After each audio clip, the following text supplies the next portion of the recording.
Okay, here we go. My name is Tamara Kraker, and I am a coach, facilitator, and speaker on self-awareness and the Enneagram. And today I am joined by Steph Mitchell, my good friend Steph Mitchell, who I've met through some networking spheres in the last couple of years. We kind of started our businesses around the same time.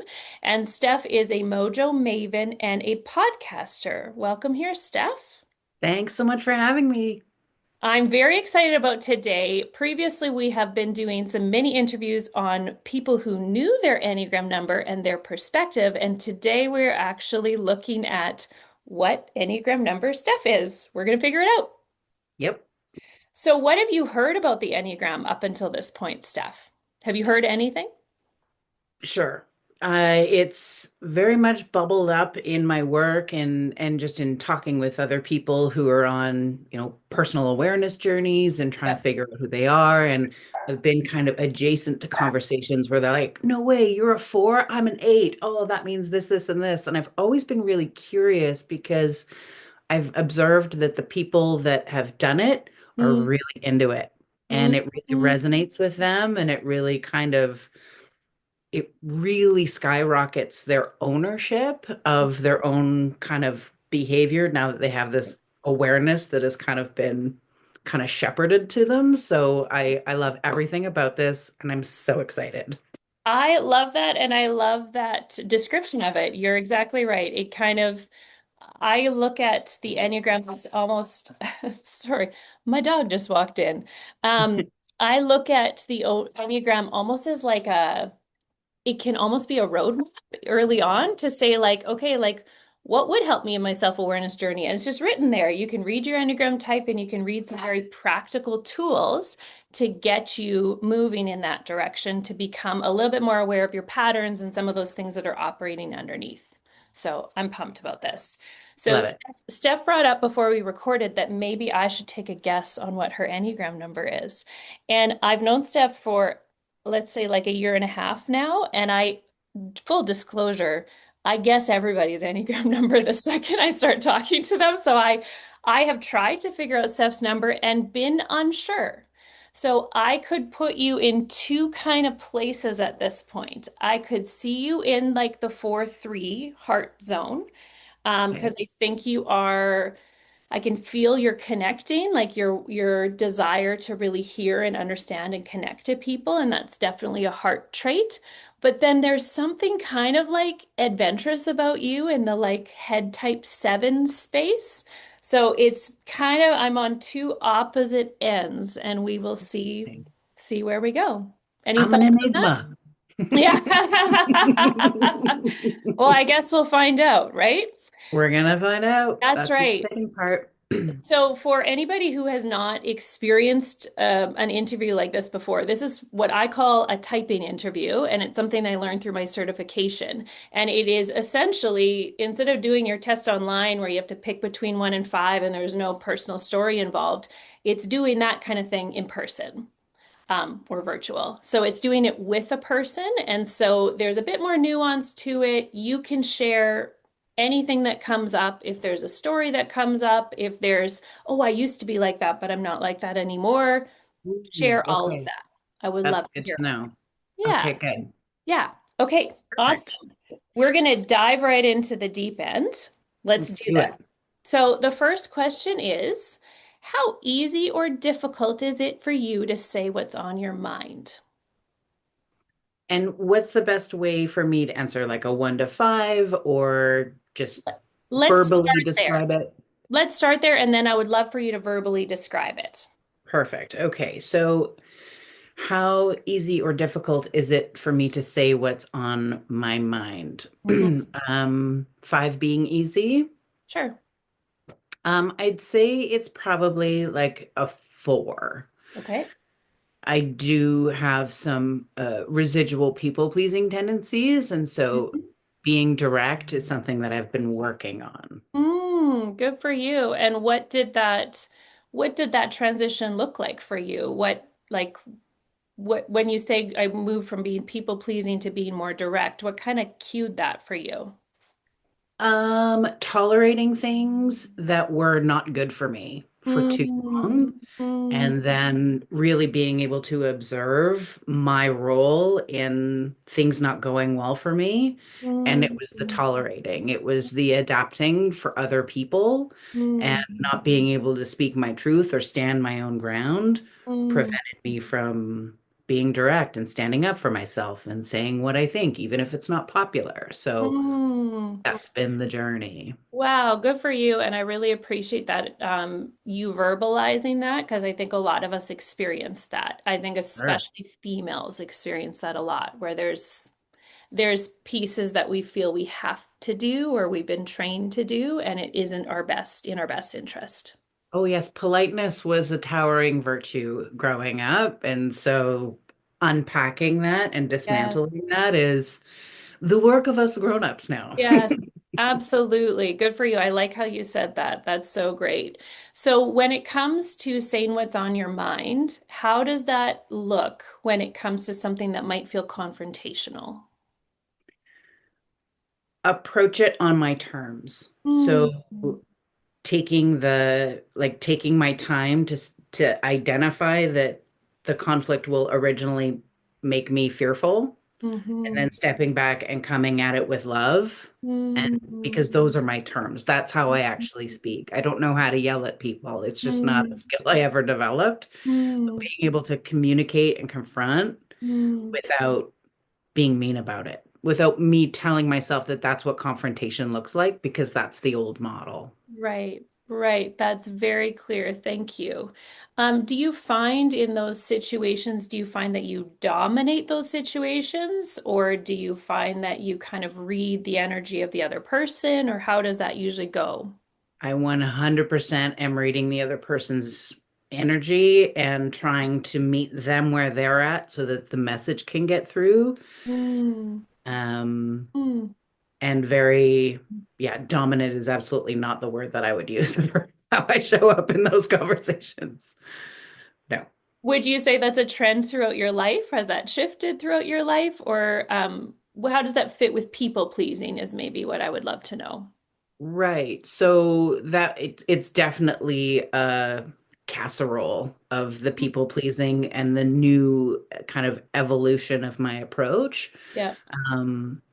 And it's kind of been, and I actually also work really hard to avoid confrontation, right? Like I do the pre-work and I set the tone and I look at the environment and I kind of remove the pylon so that the conflict never actually bubbles up, if that makes sense. That Like does make sense. Yeah. I try to dismantle it and disarm it before it gets to a boiling point. Very interesting. Ooh, this is very interesting. And that's such a clear explanation of what's going on internally for you. So I Sure. appreciate that. That's going to be really helpful for people who are also maybe your type to say, Mm, oh, I think I do that. I think I can sense conflict coming, and here are the ways that I try to navigate around it so it doesn't happen. right.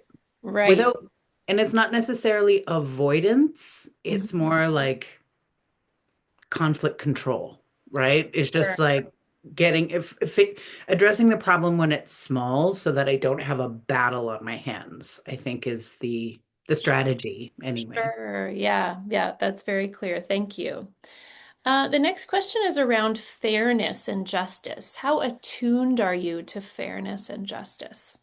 This is one of my triggers for sure. So there's not a lot of things that not a lot of hills that I'll die on, but double standards and injustice are huge triggers. Like those are things that will get me capital M mad. Yeah. And it's something that I've observed more recently, like as kind of all of the other things have calmed down, that those are two things that are just like when that flag goes up, I'm all in, I'm all chips in, and I'll armor up and have Okay. those confrontations. Okay. Wow. Wow. Very interesting. How long have you known that about yourself? Is that something that's been true your whole life? I would say yes. It's definitely like a towering value. It's something that I observed in like my previous work life. that was Mm, very like it was a corporate work life. I worked for Starbucks, so there was a rule, a procedure, a policy for everything. And I'm a big rule follower. I love structure yeah, and I have a very high compliance personality. sure. And so when I follow the rules in order to not have like the consequence, and someone doesn't follow the rules and there's no consequence, Sure. I have a real big issue with that. That's where my back gets up, and I'm like, hang Sure. on a second. I'm not a fan of calling people out, but I will call out the injustice of how a situation rolls out. Sure. Yes. Yeah, that's very clear. Thank you for sharing that. That makes sense. In the Enneagram, there are a few numbers that justice rings pretty high for them. Of those numbers, they are often they're kind of divided into a couple categories. They speak up for injustice on behalf of others, or they speak up for injustice on behalf of themselves, or a combination of both. Do you find when things, your unfairness meter is going off, is it often because you're watching someone else be treated unfairly, or do you stand up to say, hey, you can't treat me like that? Or maybe a combo? Honestly, it's definitely more dominant when it affects me directly. Mhm. Um, but there's definitely the trigger still presents itself, just perhaps to a lesser degree. It's less of Sure, a five alarm fire sure, when sure. it's happening to somebody else, but it's When, definitely on the radar. totally. And when that radar goes off and you can feel that, hey, how come that person didn't get a consequence, but I did? Do you find you want to say something or do you just kind of brew on it internally? I'd say a little bit of both. I think it's situational depending on, how close I am to the situation, what the impact was. Yeah. But probably if somebody's around, I will bring it up. Okay. Chances are good. Yeah. Okay, very interesting. I want to talk about like seeing different sides of things. So how easy is it for you to be like, let's say, put yourself in someone else's shoes? I would say it's very easy. Mm, I have a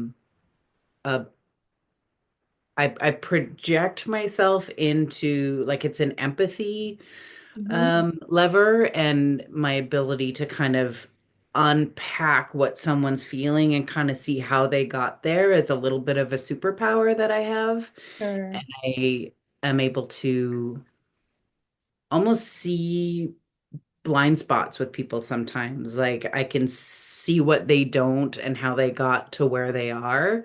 Right. Um, so yeah, I would say I can very easily do that. In addition to kind of that trait, sometimes people can struggle to find their own perspective on something. So how does that fit for you? That's definitely been the evolution. Is that now I'm on the other side of that, whereas 15 years ago, 10 years ago, it was all about the other. And Right. now that I've done the personal work of like, what do I stand for? What do I like? What does make me tick? Now that I've collected that data, I Yeah. have a much easier time separating how I feel about Yeah. something as opposed to just absorbing what the people around me feel about it. Right. And I think that that's what's made it the superpower, right? Right. It's my ability to do both. Right. Right. Oh, that's so well said. Thank you. You talked briefly about a mad trigger, a capital M mad. What is your experience of anger? Very little, Hmm. very little. I don't get mad very often. I let a lot of things go. Mm, I I'm very selective about what bags I carry and what's kind of worth it, mm, so to speak. sure. Um, I just don't feel like it's time well spent for me. Sure. When you talk about like um bags you're letting go or things that you let go, is there like how do you experience irritation? Like would those be like little irritants that you're like it's just not worth it and I'm gonna move past that? That's right. Mm, Yeah, I think that or just redirect my path or change my level of involvement with the situation. I have a very, I guess, a low threshold for just like tolerating irritants for a long time. I just kind of like peace out. Hmm. Hmm. Oh, that's very interesting. Very interesting. How often do you say that? Would you say that happens to you, that like irritants kind of bubble under the surface? Rare. Okay. It's pretty rare. Hmm. Yeah. Interesting. What about previous to some of the work you've done? I think I did a lot of tolerating before, like I would say in my marriage. Mm-hmm. A lot of keeping the peace, a lot of making sure everyone else is okay because raising the flag or complaining about something was gonna cause a fuss or like it was that kind of toxic avoidance Yep. that served literally nobody. Sure. Um, was a way that I used to behave, and now I just don't engage in it. I don't participate in it anymore at all because it doesn't serve. Right. Yeah. Interesting. Very interesting. Thank you. There is a concept in many self-awareness schools and theories around inner critic. What is the inner critic look like for you? How self-critical are you? I That's another big evolution. I'd say I was very much grew up and programmed with kind of a high achiever, get the gold star. I Hmm. got 93 on my test. Why didn't, where'd the 7 points go kind of environment, Yep. which is where the people pleasing comes in and Yep. thrives. Um, so unpacking all of that and reprogramming my self-talk Mm. has been a huge part of the work that I've done, certainly over the last 5 years. So the self-talk and the inner critic, like I can call out that inner critic so fast now. And I'll look, but I won't stare. Right? Mm. Like I'll look at what it's talking about and maybe make the adjustment, maybe not, but I Sure. won't ruminate in it anymore. Sure. Wow, that sounds like hard work. It's great though. Absolutely. So Now freeing. it's a cheerleader and now it's a hype girl Yep. and that I'm Absolutely. talking to, and that's way more fun. Absolutely. You spoke a little bit about your experience of rules. Sometimes rules and perfectionism and some of those things kind of go hand in hand. Is there anything you would share on that front? I think the perfectionism piece is something that I'm always aware of. Hmm. Um, I would definitely say that that's been diluted in my approach to things. Um, if anything, the perfectionism shows up in not starting something, in Mm-hmm. avoiding starting something if I don't know every step or if I don't know how it's going to finish. That will prevent me from getting started or something. Like I'll delay it or I'll ignore it or I'll pretend it's not, it doesn't exist Hmm. because there's that fear of not knowing where to start or doing it wrong or whatever. I think that's how it presents itself is Right. in just not starting. Sure. Does that kind of herald back to some of that high performance, high achieving stuff, or is that kind of something that's always been part of you?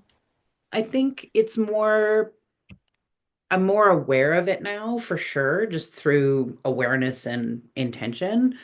But there's also like, I think a piece of it that's just kind of been exposed through doing the work. Mm-hmm. But I would say that it's probably been there all along. It's just kind of shape shifted and shown up differently. Mm-hmm. Sure, sure, that makes sense. We've talked a bit about other people's perspectives. What about reaching out to help other people? Do you find you are quick to reach out to help other people, or do you find that you kind of judge the circumstance and figure it out for that in a I different was thinking about this yesterday. way? I used to offer to help people who didn't know they needed help. Like I was just like I'd be like, I'm here to solve problems you didn't know you had. So I was very generous with being able, I wanted to be the one. I wanted to go in and save. I wanted to Yes. be the one known for being a really good helper. Hmm.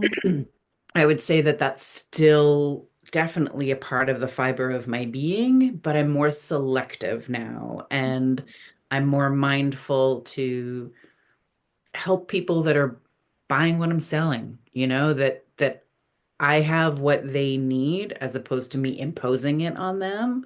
Right. I'm much more mindful to make sure that it's a match and that they actually want my help Sure. because I Sure. think I made a lot of assumptions before of like, I'm Sure. here to save the day. And they're like, Sure. we didn't call you. We didn't. Right.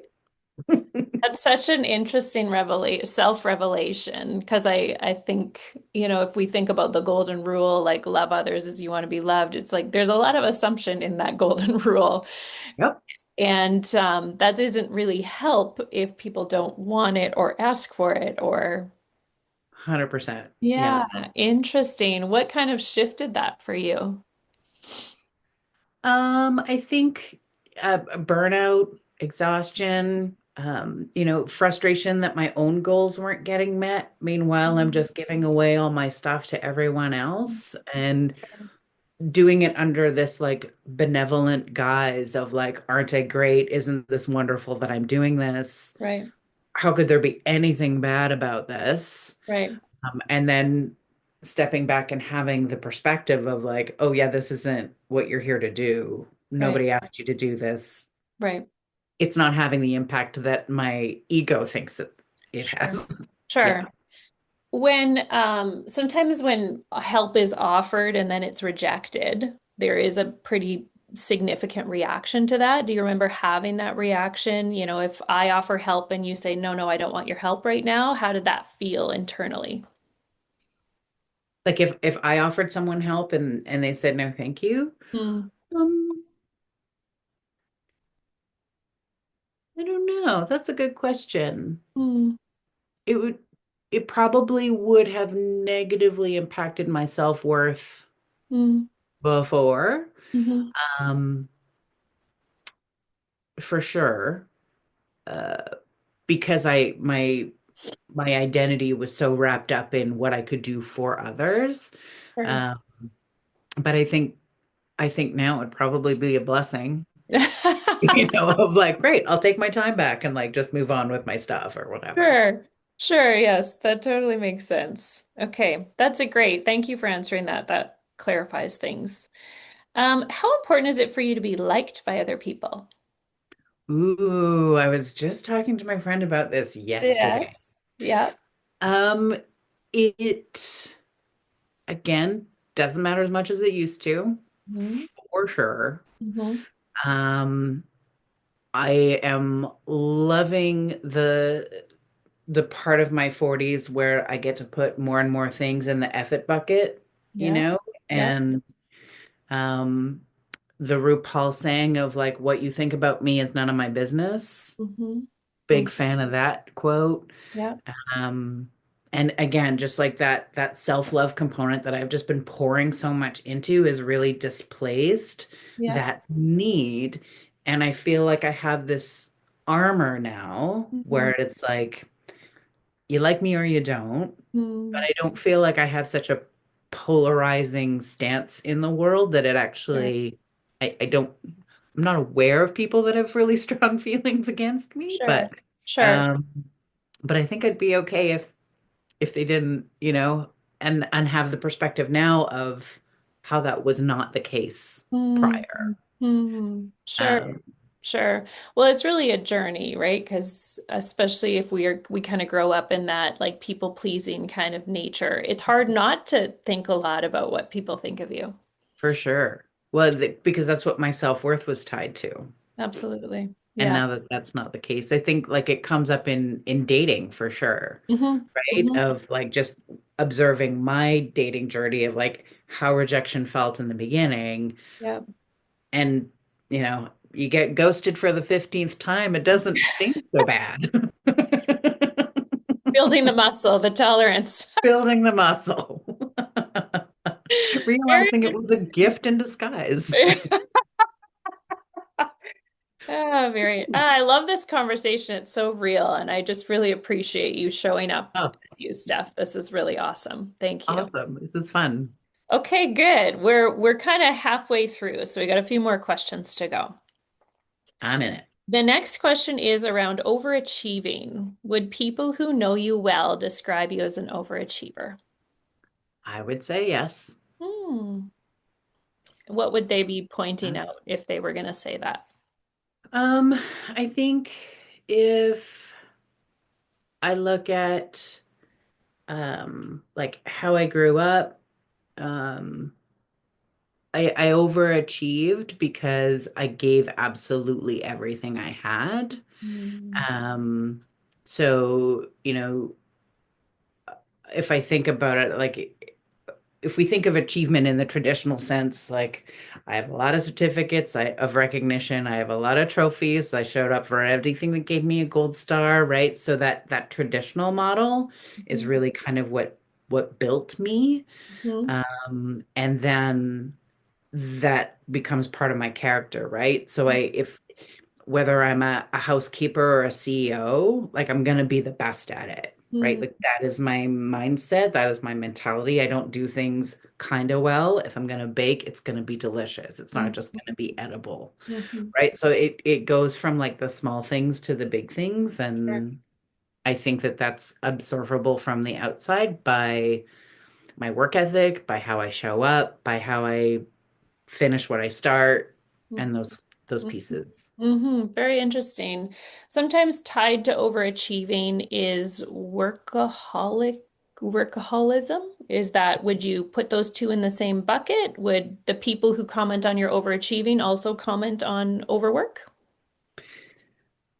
Until 5 years ago, yes, Hmm. definitely. That was my job was my identity for a very long time.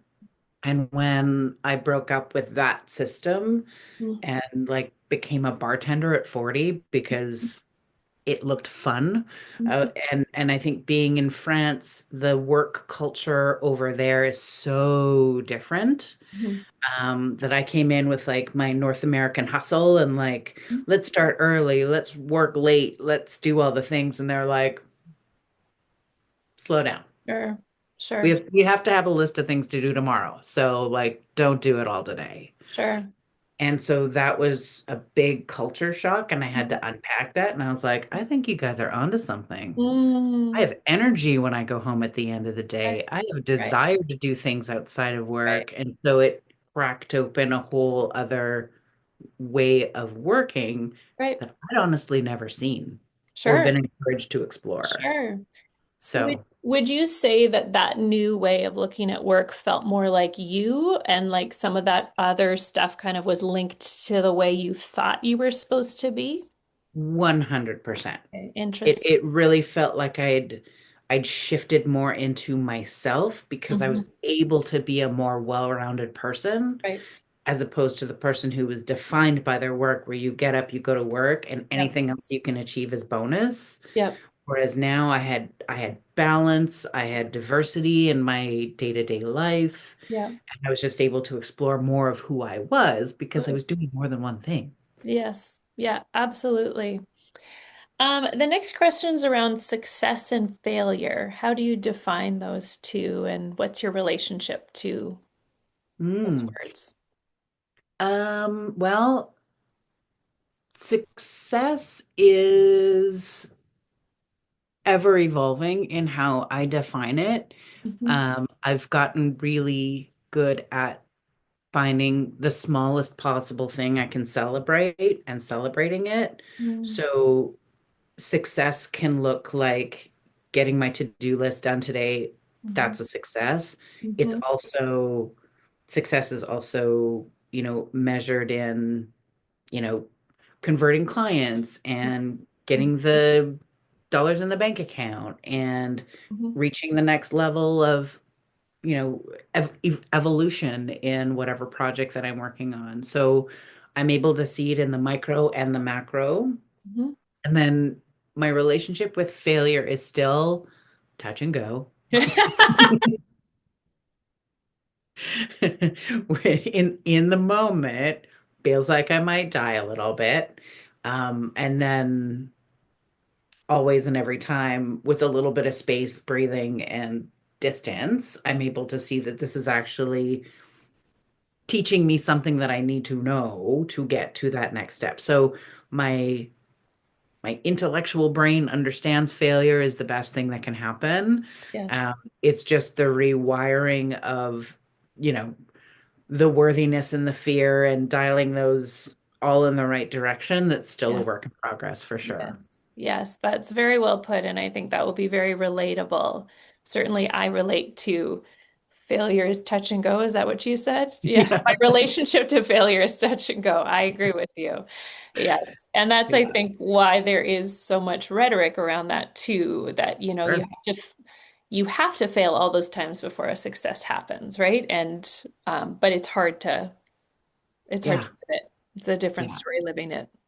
For sure. Oh yeah. Yeah, yeah, thank you. We've talked a little bit about feelings and emotions. To what degree would you say you're in touch with your emotions? See, we're besties. Yeah, we're Oh, real good friends. okay. Has that always been true, or where have you been at with emotions previously?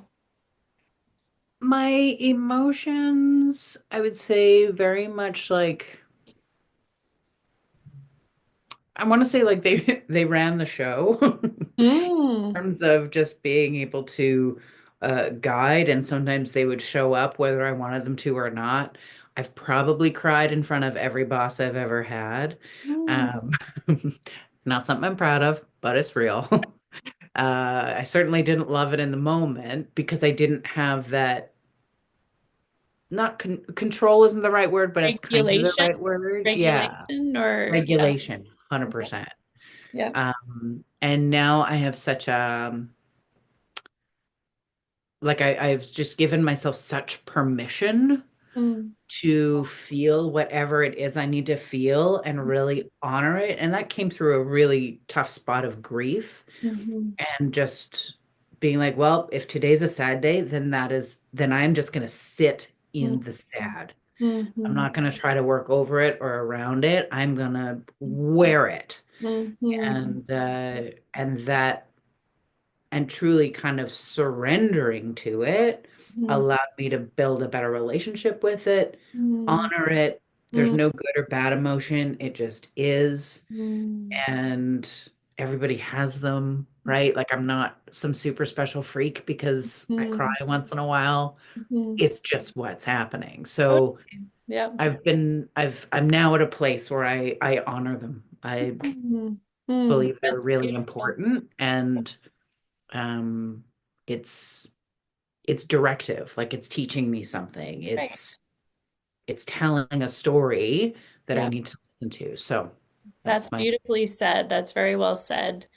When it comes to some of those more extreme, I guess we would call emotions, what's a better way of saying that? Like those intense feelings. How do you feel about some of that?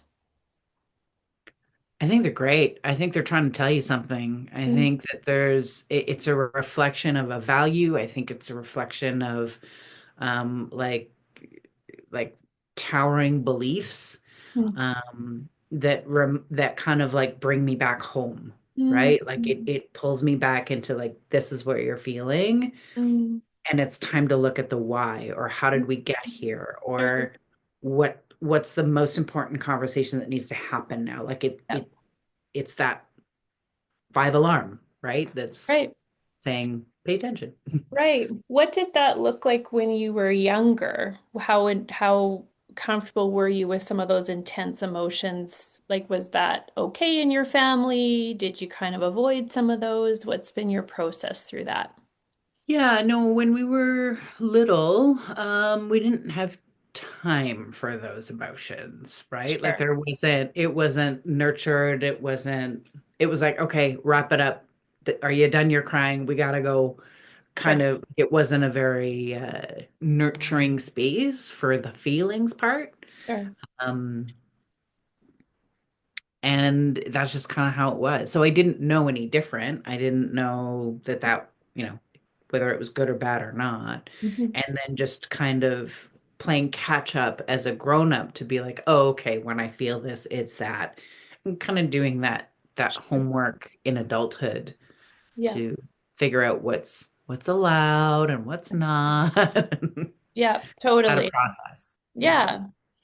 Um, what would you say about what would you say about comparison? Do you find yourself comparing yourself to others? No. Hmm. No, Hmm. it has popped up a couple of times, but it Mhm. was so obvious what I was doing that I was able to catch it really quickly. Mhm. Um, like I have a hard time empathizing with the feeling of jealousy Hmm. because I don't harbor that. I just have such a strong belief that we're all on our own path at a different place and Mhm. everybody's going to learn what they need to learn when they need to learn it. Mhm. That I it would be really hard for me to think that I should have something that somebody else has because we have completely different lives, experiences, educations, and Right. so on. So I just don't think those kinds of feelings really Sure. logically can happen in my head. Sure. Kind of in the same vein, do you ever feel yourself wanting to like stand out as your own individual person? Yes. Yes, Hmm. absolutely. And the development of Mojo Mastery has really provoked that conversation, of course, because I want to differentiate. I want to have a thing that is Mhm. uniquely mine. Mhm. And I've, through observation have kind of like, oh, that's their thing and that's their thing, and trying to obviously not take what those things are and make them mine, but use it as like a how do I get to identify what my identifier is. Hmm. I'm kind of midway in that process of Sure. peeling the onion and Yep. figuring out what that is. Yep. Yep. Very interesting. Which is why I think I chose the word mojo Mm. for my brand is Yep. because it's familiar but not really overused in any way. And I thought, well, I'm going to be the one to bring it back. That's perfect. I like that. What would you say about like when you walk into a situation, how easy is it for you to see like what's missing in a situation? Do you find yourself paying attention to that? I'm super quick to do the problem solving. My brain is always Mm, doing the math. And mm, coming from a service background, I'm big on anticipating and mm, having things ready before we need them. mhm, So just kind of from an operational background, my brain very naturally goes to the big picture and the structure and like tries to figure out where the holes are and how to mhm, close the gaps on things. mhm, It mhm, happens without thinking about it, mhm. probably to an annoying degree. Very interesting. So fascinating. Let's talk about social situations. When you're in a social situation, do you prefer to be an observer or a participant? I like to be an observer. Hmm. I Hmm. do. I like to read people. I really love to listen. I've got some pretty practiced listening skills. Hmm. Um, and I like to kind of not only kind of read their energy, but see where our paths might cross. Hmm. Very interesting. Yeah, it's very interesting. How do you feel about small talk? I have no strong feelings for it one way or the other. It's the grease that kind of keeps the wheels moving, and I think it tells me a lot about someone, how good they are at it, Hmm. right? If like how big their comfort zone is and what their capacity is for deeper or for bigger things. Hmm. And it tells me how long I need to stay in that situation.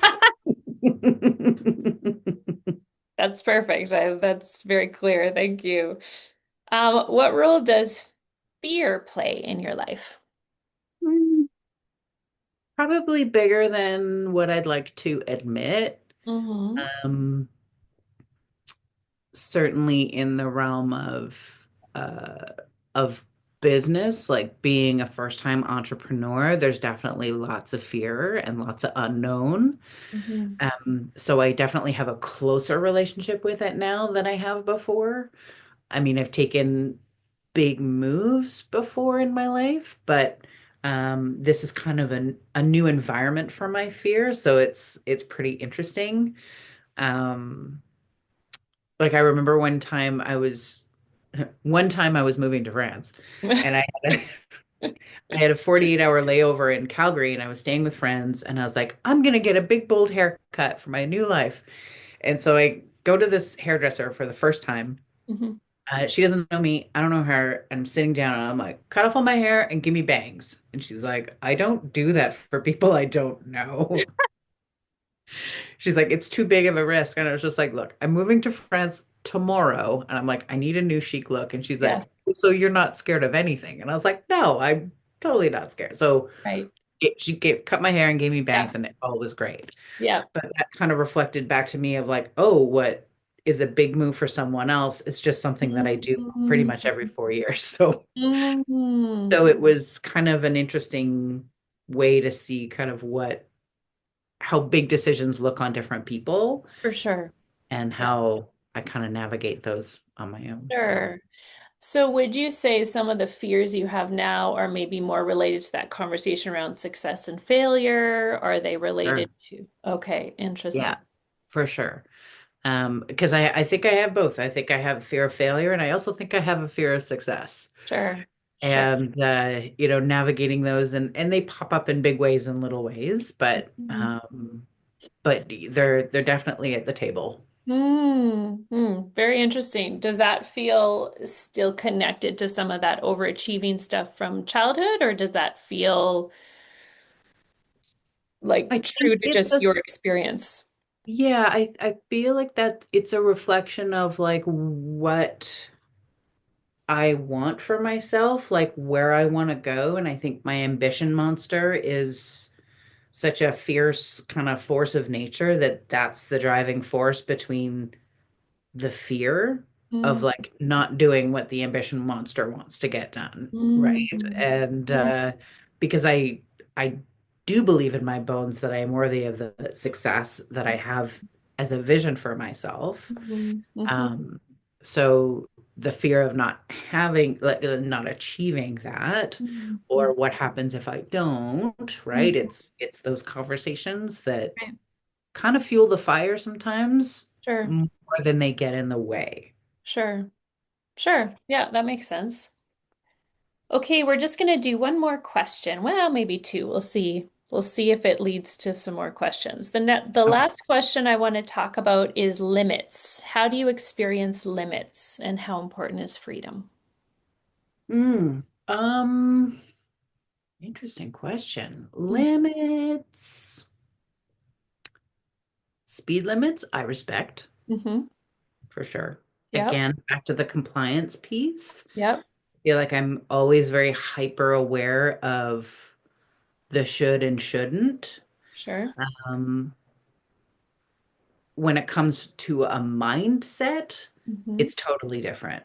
Like Mm-hmm. for me, the sky's not the limit. I am. For me, Mm-hmm. you know, the world is my oyster. Like, we're here to do literally whatever we want. The only thing we have to do is death and taxes. Like, that is very much my ethos and my kind Yep. of way of seeing life. Yep. Um, so, so I guess you blend that with like a very compliant, likes rules and structure. Yep. I know those are two very different things, but Yep. they kind of pop up differently in life too, Sure. right? Sure. Absolutely. Yeah, absolutely. I think that's very well said. And I think we should end there. I think that was really good. Beautiful. So you passed. You're a great person, and you are an Enneagram type, probably. Yay! I mean, before we even go into it, I just really want to thank you for your openness. It Oh, was my pleasure. beautiful hearing your answers to these. It's very clear that you've thought a lot about your inner world and your journey to who you are. And I think that this will be really great for people to see what it looks Oh, like to wonderful. really get to know yourself and fight through those difficult questions. Oh, that's wonderful. That's such a gift. Thank you for saying that. Yeah, yeah. I also have a guess on what your number is, and I think this is going to be interesting. So, what I'm going to do is I'm going to share my screen, Okay. and I'm going to show you an example of an Enneagram diagram. Can you see it? I can. Perfect. Great. So originally, I had guessed that you were around this zone here, or maybe over here. I don't think you're over here. So what I'm going to do is I'm just going to give you a high level overview of the Enneagram. Um, Great. Ideally, in a typing interview situation, it is not designed for me to say, this is you, tough luck, this is your number, good luck with it. It is a way for me to reflect some of the things I saw and say, hey, it seems like you kind of fit between these two numbers. So here's what I heard in your answers. Now you go and see if that fits for you, because this is Okay. ultimately your journey and not mine. So I'm going to do an overview of all of them and then I'll give you my hypothesis on a few things. I love it. So the Enneagram's divided into threes. So these three at the top in the darker blue are called body types. They're numbers 8, 9, and 1. And what brings them together is that they believe in justice. They have a really strong fairness meter internally, and their core emotion is anger. There's like something in them that goes, that's not right. I got to do something. And sometimes that anger looks like irritation, sometimes it looks like frustration, sometimes it's just energy because these body types are prone to doing. When they see Right. something that's not right, they do something. That sometimes means problem solving internally. It sometimes means actually doing. So they're prone to action often more than other types are. So they express it kind of differently. Eights are more prone to being outwardly. They'll express anger outwardly and they're more direct in their actions. Nines are typically quieter about it. They have a really strong internal flag on some of those pieces. And Hmm. ones are they're a bit rigid around how they experience fairness, justice, and they're like when you talk about compliance, they are compliant. They are very Yeah. clearly, this is how you do things. There's a right way, there's a wrong way. So Black their and white. their growth path is to find a little bit more flexibility in that. Okay. Now, these types over here, they're called heart types, and that's because they experience the world more through their emotions.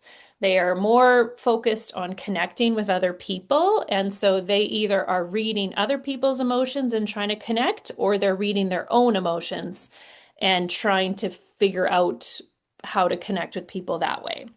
So their core emotion is sadness. They typically experience more sadness than other types do. Twos are called the helpers, so often called the helpers, and it just means that they reach out a lot, and that's their attempt to connect, is they will offer to other people. Threes are high achievers, and their version of emotions are often to say, there are too many emotions. I'm going to leave those behind and get a bunch of stuff done.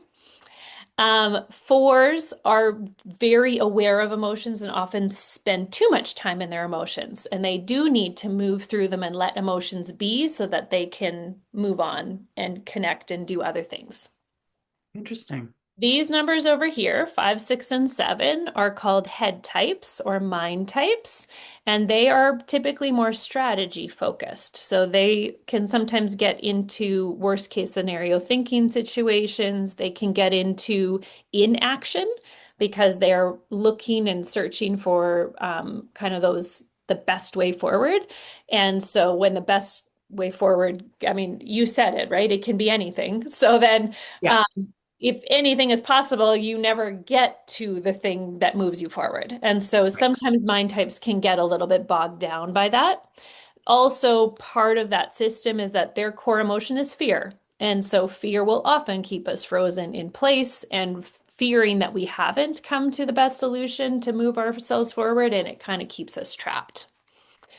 So, the way the Enneagram works is that you have a core number, and I really believe you're born with your core number, but that it, first of all, looks very different depending on your life experience, your parents, your culture, your everything. But also, it is really affected by the numbers on either side of you and by the numbers that are connecting you by the inside lines. Ooh, No, I interesting. know. So, You blew my my, mind. pardon? You just blew my mind. Well, and there's actually a lot of interesting theories around growth paths and stress paths. There is some interesting theories that one of the arrow directions is ignited more when you're stressed, and one is ignited more when you're healthy. The teachers that I follow believe that both are important to recognize behaviors when you're stressed out and integrate them intentionally in order to grow and be a more balanced person. So Sure. that has certainly been my experience of it. So my guess earlier was that you were a 2, 3, or maybe a 7. My current thought, based on your answers, is I have a good feeling you might be a 9, Ooh. but I have a pretty good feeling that one of your parents was probably a 2 or a 3 and really heavily influenced you on that. Oh, So, for sure. My mom was 100% a two. okay, that is so fascinating. So, one of the characteristics of a nine is we call it merging. A 9 is very prone, like, we asked that question about how easy is it for you to tell what another person's perspective is. A 9 struggles to live in their own perspective. And Mm. so, one of the really telltale signs of a 9 is that they lose a little bit of their own perspective and they pick up someone else's. So, a very common trait for a 9 is that they don't look like a 9 because they have picked Mm. up traits from another number. So, Interesting. my mom is a 2 also. So, there were a lot of people when I started my Enneagram certification process that said, "You look like a 2," because there were a lot of traits that I just very naturally picked up because I was spending so much of my time trying to please my mom, trying to be the version I was supposed to be. And so I looked like a 2, Preach. but I wasn't. I Yeah. wasn't. Right. So when you talk about your journey through people pleasing and when you talk about some of those achieving, high achieving pieces, that doesn't feel like you. That feels more like a learned, picked up trait. I mean, Yeah. That was the system I grew up yes. in. Yeah. Yeah, yeah. So, I mean, this is my hypothesis on it. There is something that often in Enneagram language we talk about as like an energy mix-up. It's almost like you don't even know where that energy came from because it was a mom or a dad that felt like very close to you. So it's hard to know whether that is truly you or whether that is something that you knew you were supposed to be like. So my And best did guess, anybody ever come along and give you permission to ask that question totally. and to put the bags down that don't feel like they're Totally. yours? And yeah, it's game changing. Absolutely. Absolutely. So one of the quintessential like traits of a 9 is that they look like a lot of other numbers because they're Hmm. so good at being what people need them to be until they do their work. Yeah. Right? Like I got you these phrases. So full disclosure, I'm a 9. So Oh, I think part of why I struggle to read nines is because I'm still working through what that looks like for me, right? I'm sure. still trying to own my own 9 pieces. And so as soon as you started talking about justice, I was like, this girl's a 9. Why didn't I see this before? But it is one of my blind spots because it is how I see the world. And so Sure. sometimes when I'm not able to l keep myself in my own body and I'm trying to figure other people out, then it messes with that system Yeah. for me. It's Totally. two channels playing at the same time. Totally. Totally. Yeah. That's such a good point. So, one of the things that probably you will resonate with is that, as a nine, we're very connected to eight and one. So, eights are the ones that are going to speak up when there's injustice. You very clearly have patterns like that in your life experience. Hmm. And ones are the perfectionists. They're the inner critic, they're the compliant. So there's clearly something going on here where those two pieces have really influenced you, probably more on a negative piece in some parts of your life or under stress. Sure. Sometimes I think of it as like we leak out of our main number because we can't stand being in ourselves. And so we're almost like escape rooting. We're like, maybe if I Sure. do it like this, it'll work. Maybe if I do it like this, it'll work. So one of the growth path pieces is that eights, when a nine can move into eight in a way where we stand up for ourselves, that's a really important place for nines to go.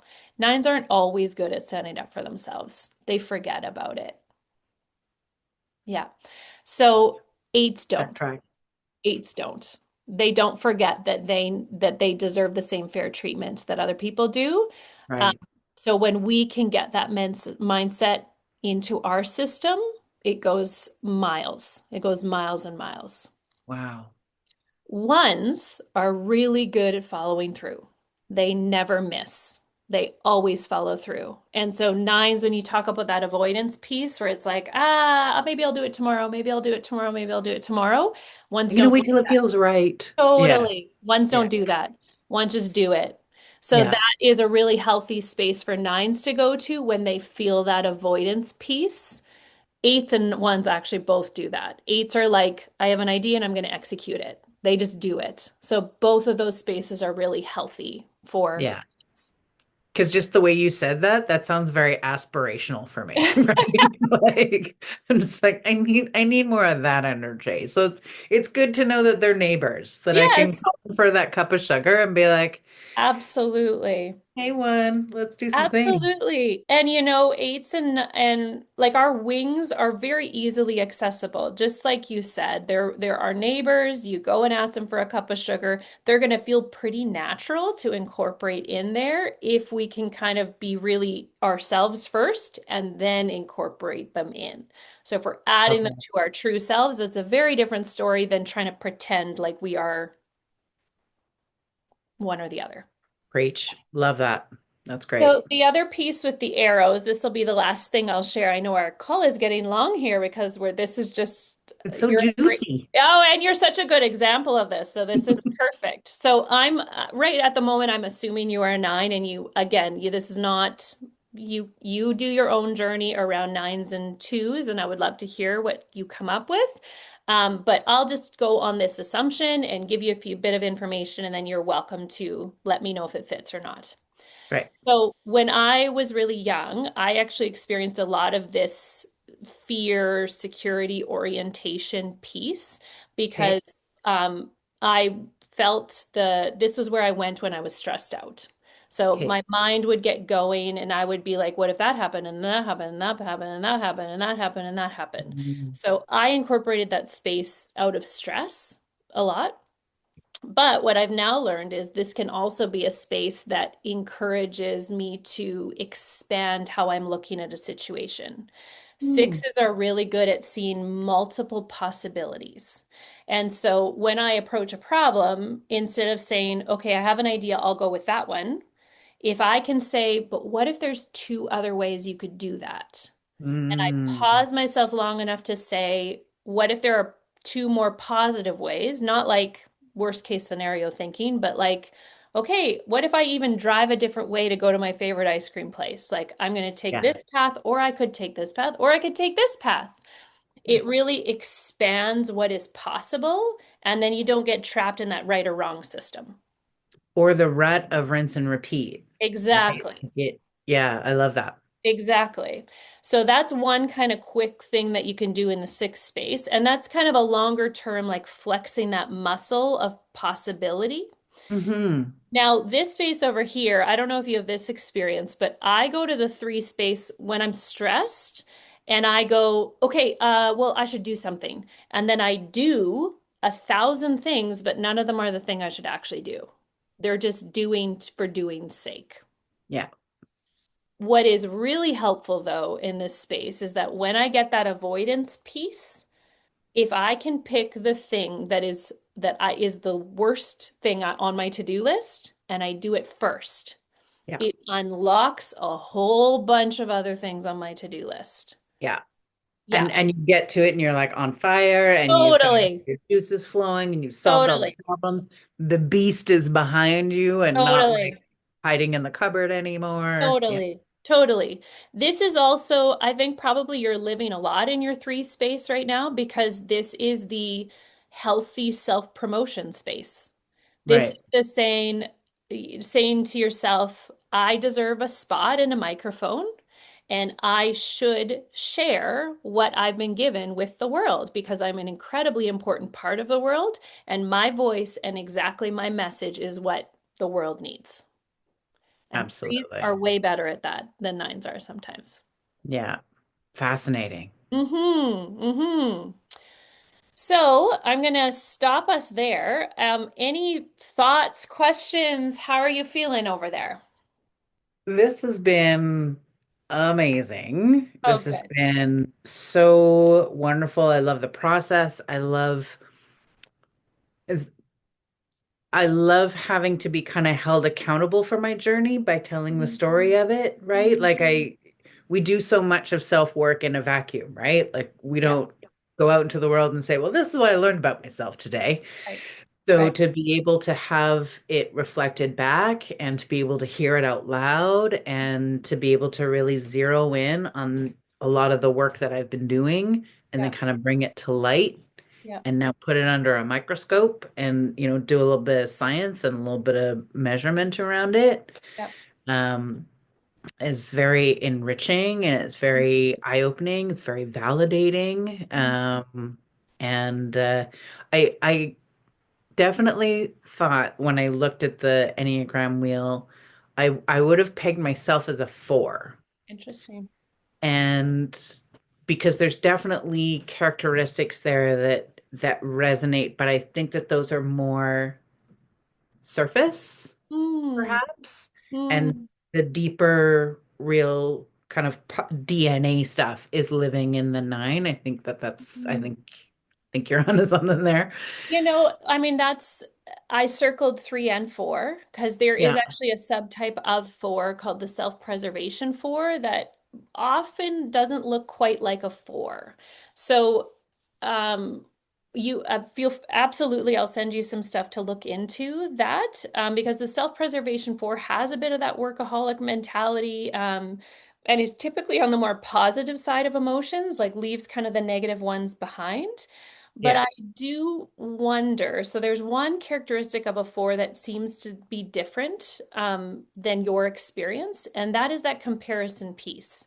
Fours Mm, are very known for I either fall short or I fall above mm, people, and it's kind of a constant running thing, similar to the inner critic, like the not measuring right. up or looking at two people's life situations and comparing them.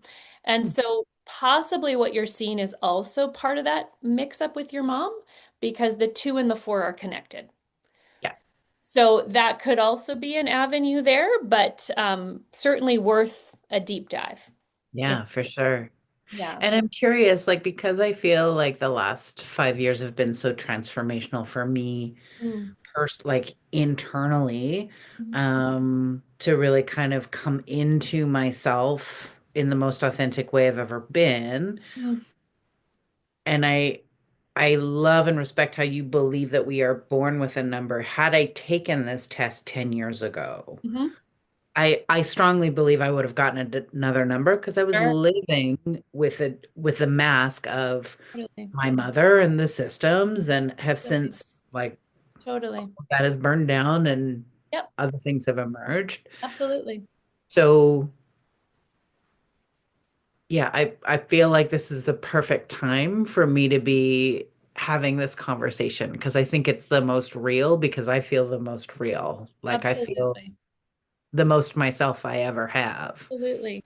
And I think probably you're bringing up such a good point. Like, regardless of how anybody feels about whether you're born your number or you're not, the point of the Enneagram system is for you to learn more about yourself.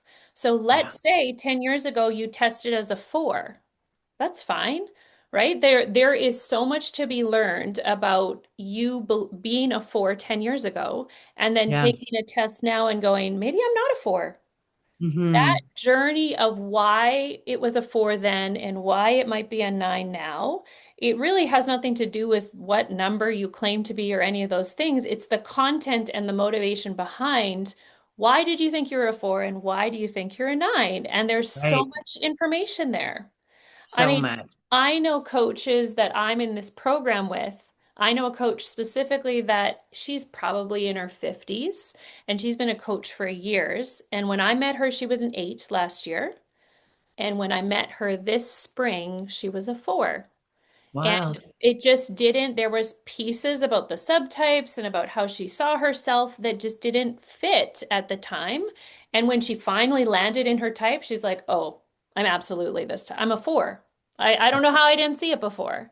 So Yeah. it's a reminder again that these are tools only. Yeah. These are meant to help you express your inner world. And if they don't fit, don't use them. And if Mhm. they do and can help you explain some of it, that's what they're there for. They're there to Yeah, help it's a you. reflection of your self-awareness, right? Because Exactly. I'm the one answering the questions, Exactly. Yeah. and those ingredients go into the soup, and the soup is Yeah. going to take like whatever I put in the soup, right? So Totally. Totally. that Yeah. awareness, and I think, I there's and the things that are discussed, what I love about this is that they're so broad, but it allows you to tap into like the fundamentals of who we are. Yes. So, regardless of why or what kind of masks we wear at Mhm. throughout our lives at whatever point for whatever reason, Yeah. there will always be parts of us that will like break through Yeah. and make themselves known. And Yeah. I think that those parts are really well captured in the questions that you asked. That was Totally. Yeah. I think the questions really have such a full spectrum of they hit from a bunch of different angles and yeah, you get in there. yeah, yeah. Yeah. Yeah. So Yeah. good. So Well, good. thank you so much, Steph. I would be happy to have you on the Enneagram 9 team. We're pretty good. So let me know if you want to join. And I'm just really grateful for our time together today. Thank you. It's been an absolute treat. Thank you for all your expertise and insight, and facilitating this has been just delightful. Thanks so much. Awesome. Well, I hope you have a lovely day and I will see you soon. Can't wait. Take care for now.